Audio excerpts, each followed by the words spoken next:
चक्र। नमस्कार, बहुत स्वागत है आपका। आप देख रहे हैं चाल चक्र और मैं हूं आपके साथ शैलेंद्र पांडे। ज्योतिष की अगर बात करें तो उसमें मुहूर्त का और पंचांग का विशेष महत्व है। उस मुहूर्त और पंचांग को देखने के बाद हम अपने तमाम शुभ और मंगल कार्य करते हैं।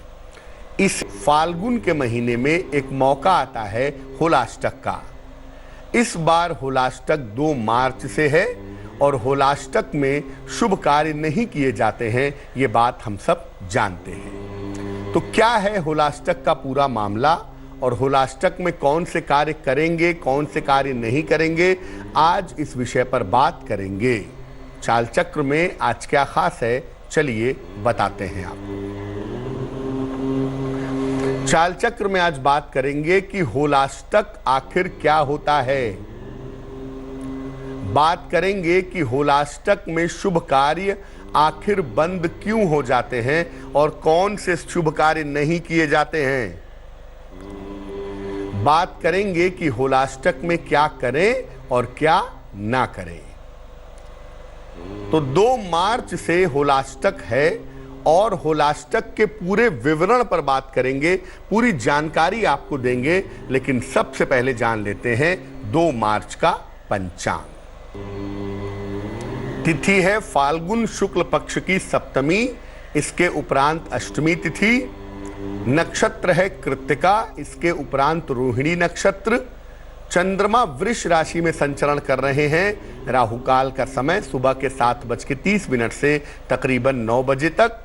पूर्व दिशा की तरफ यात्रा करने की मनाही है, लेकिन अगर यात्रा करना जरूरी है, मजबूरी है, तो जरा सी मिश्री खा के दर्पण में चेहरा देखकर और भगवान का स्मरण करके यात्रा करेंगे तो मुश्किल से बचे रहेंगे। होलाष्टक पर चर्चा करें इसके पहले एक नजर डाल लेते हैं कि आज की जिज्ञासा का प्रश्न क्या है, सवाल क्या है। आज की जिज्ञासा है कि क्या हर व्यक्ति के घर भोजन करना चाहिए या क्या हर व्यक्ति का भोजन करना चाहिए या नहीं करना चाहिए। इस जिज्ञासा का उत्तर देंगे। कार्यक्रम में आगे हमारे साथ बने रहिएगा, लेकिन फिलहाल अपने विषय पर आते हैं। सबसे पहले जानते हैं कि होलाष्टक का पर्व आखिर क्या है। देखिए, होली के 8 दिन पूर्व से होलाष्टक मनाया जाता है।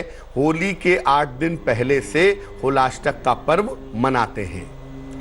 इसकी शुरुआत होली के 8 दिन पहले हो जाती है और इसी 8 दिन पहले वाले समय को होलाष्टक कहा जाता है। इस काल का, इस समय का विशेष महत्व है और इसी में होली की तैयारियां शुरू हो जाती हैं। चूंकि होली का पर्व एक बहुत बड़ा पर्व है। अगर हम भारतीय जनमानस की बात करें तो 3 पर्व हमारे यहाँ सबसे बड़े पर्व हैं, होली, दीपावली और दशहरा। तो होली के विशेष तैयारियां होती हैं, अलग अलग तरह के पूजा पाठ होते हैं, अलग अलग तरह की व्यवस्थाएं की जाती हैं और ये व्यवस्थाएं, ये तैयारियां होलाष्टक में आमतौर पर शुरू हो जाती हैं। ऐसा माना जाता है कि होलाष्टक की शुरुआत वाले दिन भगवान शिव ने कामदेव को भस्म कर दिया था। एक कथा आती है कि भगवान शिव समाधि में लीन थे और उनका जगना बहुत जरूरी था ताकि उनका विवाह पार्वती के साथ हो। उसके बाद देव सेनापति कार्तिकेय का जन्म हो और कार्तिकेय एक राक्षस का वध करें। लेकिन भगवान शिव चूंकि समाधि में लीन थे और समाधि नहीं खुल रही थी, इसलिए कामदेव ने उनके ऊपर अपने 5 बाण चलाए। अंततः भगवान शिव ने नेत्र तो खोले, लेकिन उनका तीसरा नेत्र खुला और कामदेव भस्म हो गए। होलाष्टक का जो समय होता है, इस काल में, इस समय में हर दिन अलग अलग ग्रह अपने उग्र रूप में होते हैं, अपने फायरी रूप में होते हैं। इसलिए इसमें शुभ कार्य नहीं किए जाते। चूंकि ये उग्रता का समय है, ये निगेटिव समय होता है, इसलिए ऐसा मानते हैं कि अगर इसमें शुभ कार्य करेंगे तो उसके परिणाम हम सबके लिए सुंदर नहीं होंगे, हम सबके लिए अच्छे नहीं होंगे। इसलिए जहां तक संभव होता है इसमें शुभ कार्य नहीं किए जाते। होलाष्टक में शुभ कार्य तो नहीं करते, लेकिन अगर किसी बच्चे का जन्म हुआ है और उससे जुड़ा हुआ कोई शुभ कार्य करना जरूरी है, जैसे मान लिया किसी बच्चे का जन्म हुआ, उसकी छठी होलाष्टक में पड़ रही है तो छठी मनाई जाएगी, छठी को रोका नहीं जाएगा। इसी तरह से अगर किसी की मृत्यु हुई है और उसके लिए कोई हवन होना है, कोई शांति पाठ होना है, वो अगर होलाष्टक में पड़ता है तो उसे भी नहीं रोका जाएगा। यानी किसी के जन्म से जुड़े हुए कार्य को और मृत्यु से जुड़े हुए कार्य को होलाष्टक में नहीं रोका जाता। बाकी सारे जो शुभ कार्य हैं वो होलाष्टक में नहीं किए जाते। अब ये जानते हैं कि होलाष्टक के पर्व का वैज्ञानिक आधार क्या है। होलाष्टक जो मनाते हैं कि इसमें शुभ कार्य नहीं करेंगे, मंगल कार्य नहीं करेंगे, इसके पीछे का साइंस क्या है, इसके पीछे का विज्ञान क्या है?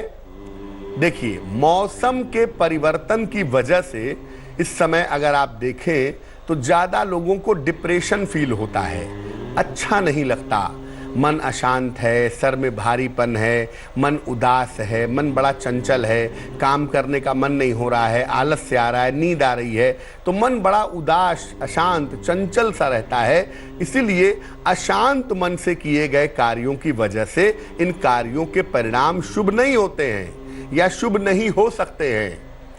इस समय मन को आनंदित करने वाले जो कार्य हैं उनको करना ज्यादा बेहतर होता है, यानी जिससे मन में प्रसन्नता आए। आप देखिए, ब्रज में जो होली है वो होली के पहले ही शुरू हो जाती है। वहां तमाम तरह के होली के कार्यक्रम होलाष्टक में शुरू हो जाते हैं ताकि मन प्रसन्न हो सके। और सामान्य परंपरा में देखिए, जैसे ही होलाष्टक समाप्त होता है, रंग खेल कर हम आनंद में डूबने का प्रयास करते हैं। हम रंग खेलते हैं और आनंद में डूबने का प्रयास करते हैं जैसे ही होली आती है, ताकि जो मन की उदासी है, मन की बेचैनी है, मन की चिंताएं हैं, वो चिंताएं, वो उदासी, वो बेचैनी दूर हो सके। अब ये जानते हैं कि होलाष्टक में आखिर करते क्या हैं। देखिए, होलाष्टक के दिनों में ही संवत और होलिका की प्रतीक लकड़ी या डंडे को गाड़ा जाता है। होली में क्या होता है कि हम पिछले साल को, पिछले संवत को जला देते हैं, या होलिका प्रहलाद की जो कथा है उसमें हम होलिका को जलाते हैं और उसके प्रतीक के रूप में एक लकड़ी या एक डंडा जमीन में गाड़ा जाता है और होली खेलने वाली होली के एक दिन पहले उसको चारों तरफ से लकड़ियां आदि लगा करके जला दिया जाता है। इस समय में अलग अलग दिन अलग अलग चीजों से होली खेलते हैं। होलाष्टक में कभी मिट्टी से होली होती है, कभी फूलों की होली होती है, कभी लड्डू की होली होती है, कभी लठमार होली होती है। अलग अलग चीजों से इस समय में अलग अलग तरह की होली खेली जाती है। और पूरे समय में जो होलाष्टक का पूरा पर्व है, जो होलाष्टक का 8 दिन का मौका होता है, इस 8 दिन के मौके में या तो भगवान शिव की पूजा करते हैं या तो भगवान कृष्ण की उपासना करते हैं, और वो बहुत ज़्यादा शुभ होता है, बहुत ज़्यादा मंगलकारी माना जाता है। होलाष्टक में प्रेम और आनंद के लिए अगर आप प्रार्थना करते हैं, अगर आप पूजा उपासना करते हैं, अगर आप प्रयास करते हैं, तो ऐसे सारे प्रयास आपके सफल होते हैं, ऐसे सारे प्रयास आपके रास्ते पर चले आते हैं अगर आप होलाष्टक में करते हैं तो। अब ये जानते हैं कि होलाष्टक के अपवाद क्या हैं, कौन से शुभ कार्य होलाष्टक में कर सकते हैं, कौन से शुभ कार्य होलाष्टक में करना अच्छा होता है। देखिए, लोक मान्यता कहती है कि कुछ तीर्थ स्थान जैसे शतरुद्रा, विपाशा, इरावती और पुष्कर सरोवर के अलावा बाकी सब जगहों पर होलाष्टक का अशुभ प्रभाव नहीं होता। शतरुद्रा, विपाशा, इरावती और पुष्कर सरोवर के अलावा जो बाकी जगहें हैं भारतवर्ष की, वहां पर होलाष्टक का अशुभ प्रभाव नहीं होता। कुछ पंचांग या कुछ शास्त्र ये भी कहते हैं कि पंजाब और उत्तर भारत के अलावा अन्य जगहों पर होलाष्टक का प्रभाव नहीं होता। यानी दक्षिण भारत में, पूर्वी भारत में, पश्चिमी भारत में होलाष्टक का कोई अशुभ प्रभाव नहीं होता और वहां पर होलाष्टक के नियमों को मानने की जरूरत भी नहीं होती है। लेकिन जो नॉर्थ इंडिया है, उत्तर भारत है या पंजाब है, वहां पर होलाष्टक का परफेक्ट प्रभाव, परफेक्ट असर माना जाता है। जन्म और मृत्यु के पश्चात के जो काम हैं वो निश्चित होते हैं, अतः वो काम किए जा सकते हैं। किसी बच्चे का जन्म हुआ, अब जन्म तो देखिए आपके हाथ में है नहीं, किसी बच्चे का जन्म हुआ और जन्म के बाद उसका कोई शुभ कार्य है जो 6 दिन पे 8 दिन पे होना है, अगर वो होलाष्टक में पड़ रहा है तो उसे रोका नहीं जाएगा, वो काम किया जाएगा, उसमें कहीं कोई दिक्कत नहीं है। या किसी की मृत्यु हो गई, आपको श्राद्ध करना है, हवन करना है, कोई पूजा विधान करना है, निर्धनों को भोजन कराना है, तो ऐसी दशा में भी आप होलाष्टक से परेशान मत होइए, ये काम भी होलाष्टक में किया जा सकता है। कुल मिला जुला के जो होलाष्टक का मामला है, इसमें 3 काम नहीं करने चाहिए।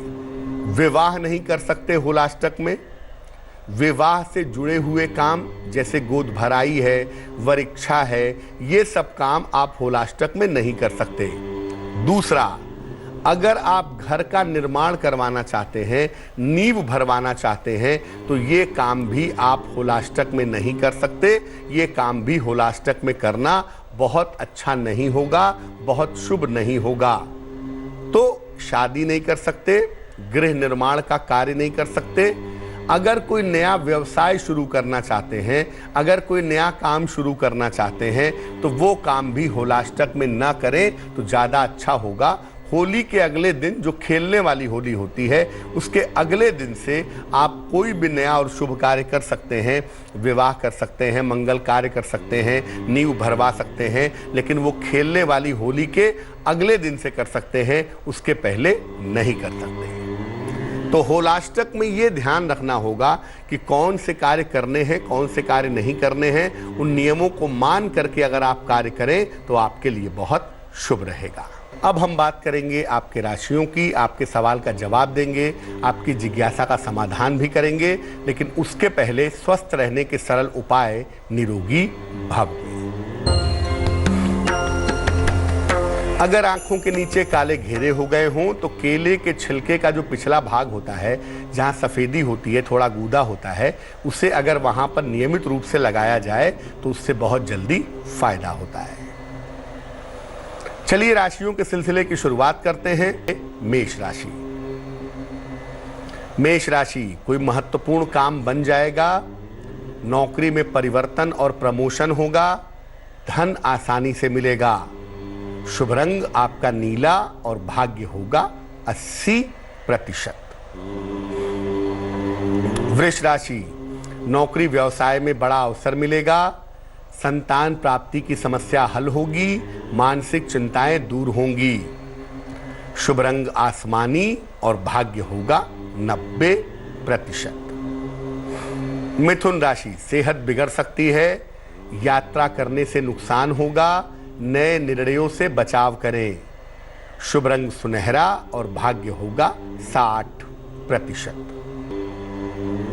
कर्क राशि, सेहत बिगड़ सकती है, सेहत का ध्यान रखें, यात्रा करने से आपको नुकसान हो सकता है और नए निर्णयों से इस समय बचाव करें तो आपके लिए बेहतर होगा, शुभ रंग होगा सुनहरा और भाग्य होगा आपके पास 60%।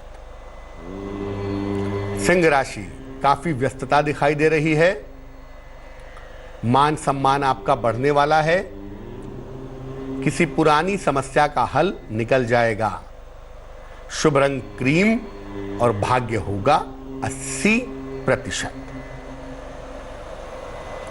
कन्या राशि, विवाह और प्रेम के मामले आपके हल होंगे, किसी नई संपत्ति को क्रय कर सकते हैं, नौकरी और जीवन में नए अवसर मिलेंगे, शुभ रंग हरा और भाग्य होगा 75%। तुला राशि, स्वास्थ्य में लापरवाही ना करें, तनाव आपका बढ़ सकता है, रिश्तों में समस्या हो सकती है। शुभ रंग सफेद और भाग्य होगा 60%। वृश्चिक राशि, मन भटक सकता है, नौकरी में बदलाव की नौबत आ सकती है, अपनी योजनाएं दूसरों को ना बताएं। शुभ रंग गुलाबी और भाग्य होगा 65%। धनु राशि, जिम्मेदारियां निभानी पड़ेंगी, नौकरी में सुधार होगा, धन लाभ के योग हैं। शुभ रंग सफेद और भाग्य होगा 70%। मकर राशि, करियर में परिवर्तन के योग हैं, अचानक धन की प्राप्ति होगी, संतान की समस्या का हल निकलेगा। शुभ रंग सिल्वर और भाग्य होगा 75%। कुंभ राशि, परिवार में विवाद हो सकता है, भावनाओं पर नियंत्रण बनाए रखें, भगवान शिव को जल अर्पित करें। शुभ रंग नारंगी और भाग्य होगा 60%। मीन राशि, कान नाक गले की समस्या से बचें, वाहन चलाने में सावधानी रखें, शाम तक कोई अच्छी सूचना प्राप्त होगी। शुभ रंग पीला और भाग्य होगा 70%। एक दर्शक जुड़ रही है राजस्थान से, नीतू है हमारे साथ, उनसे बात करते हैं। नीतू बताइए। नमस्ते पंडित जी। जी नमस्कार, बताइए। सर मुझे अपने जॉब के बारे में पूछना था। डेट ऑफ बर्थ बताइए। 8/2/1988। 8/2 हाँ 1988। समय बताइए। 12:45 दोपहर को। कहाँ पे जन्म हुआ है? कर्नाटका में, बेलगाम। बेलगाम। पूछिए क्या सवाल है। सर एक तो मुझे जॉब की पूछना थी, मेरी जॉब कब तक लग सकती है, और जैसे मेरी शादी हो गई है, मेरा नाम वैसे नीतू है, पर मेरी शादी प्रेरणा नाम से हुई है, तो और फिर भी हम दोनों आपस में ज्यादा बनती नहीं है, तो जैसे कौन सा सही रहेगा, मेरा कौन सी राशि बनती है मेरे हिसाब से, मतलब जन्म के समय के हिसाब से? वृषभ लग्न है आपका, राशि आपकी कन्या है, तो आपके लिए जो राशि का नाम बनता है या जो राशि आपकी बनती है वो कन्या बनती है। 6वें नंबर की राशि है ये, पहली बात। दूसरी बात ये है कि अगर शिक्षा क्षेत्र में, मैनेजमेंट के क्षेत्र में या कंप्यूटर आदि क्षेत्रों में करियर बनाने की कोशिश की जाए तो उस दिशा में आपका करियर जरूर बन सकता है। और अगर आपके नौकरी की शुरुआत की बात करें तो अभी जून के महीने से, जून 2020 से आपके बेहतर करियर के शुरुआत की संभावनाएं बन रही हैं।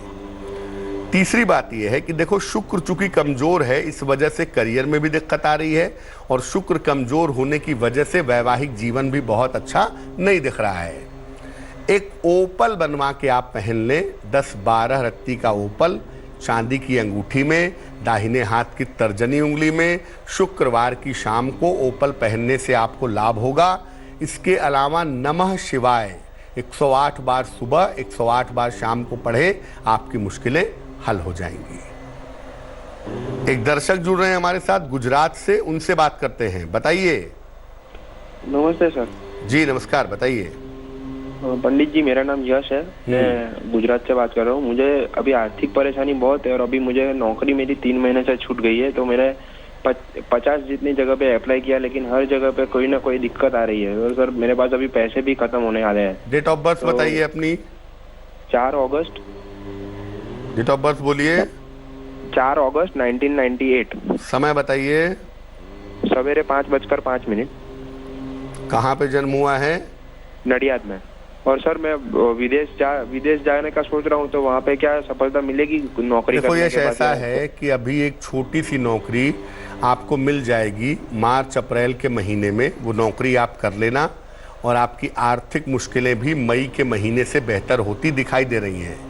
विदेश जा सकते हैं, बिल्कुल विदेश में जाकर के नौकरी भी कर सकते हैं, और उसका समय आपकी कुंडली में सितंबर के महीने से शुरू होता है।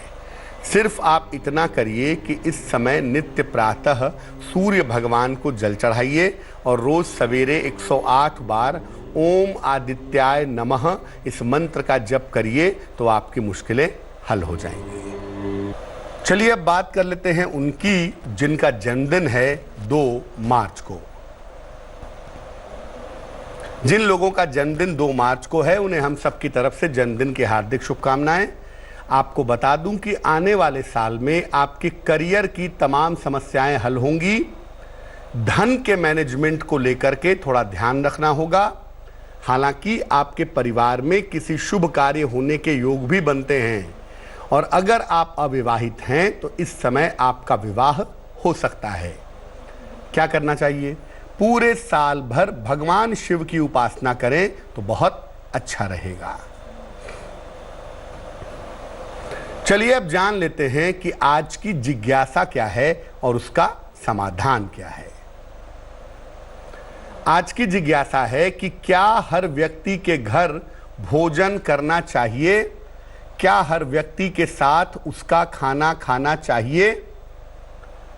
देखिए, आपको बता दूं मैं कि जो अन्न है, जो भोजन है, उसमें संस्कार होते हैं। अच्छे व्यक्ति के अच्छे संस्कार और बुरे व्यक्ति के बुरे संस्कार। हर व्यक्ति के भोजन में शुभ अशुभ संस्कार पाए जाते हैं। अगर आप किसी नकारात्मक व्यक्ति का भोजन करते हैं, किसी बुरे व्यक्ति का भोजन करते हैं, तो आप नकारात्मक ऊर्जा के शिकार हो सकते हैं। इसीलिए हर व्यक्ति का भोजन करने से बचें। पहले जमाने में कहते थे कि हर व्यक्ति का नमक ना खाएं। उसके पीछे कोई जाति धर्म की भावना नहीं थी, उसके पीछे भावना यही थी कि आप कहीं निगेटिव एनर्जी के शिकार ना हो जाएं। चलिए अब जान लेते हैं शुभ पहर का महत्वपूर्ण समय क्या है। आज का शुभ पहर है रात को 10:30 से 12 बजे तक। इस समय में यथाशक्ति नमः शिवाय का जप करें। आपके स्वास्थ्य की समस्याओं में सुधार होगा, लेकिन फायदा तभी होगा जब शुभ पहर में करेंगे। समय फिर से नोट करें, रात को 10:30 से तकरीबन 12 बजे तक। तो आज के लिए चाल चक्र में बस इतना ही। लेटेस्ट खबरों के लिए यूं ही देखते रहिए तेज, और इस वीडियो के पसंद आने पर लाइक, शेयर एंड सब्सक्राइब करना ना भूलें।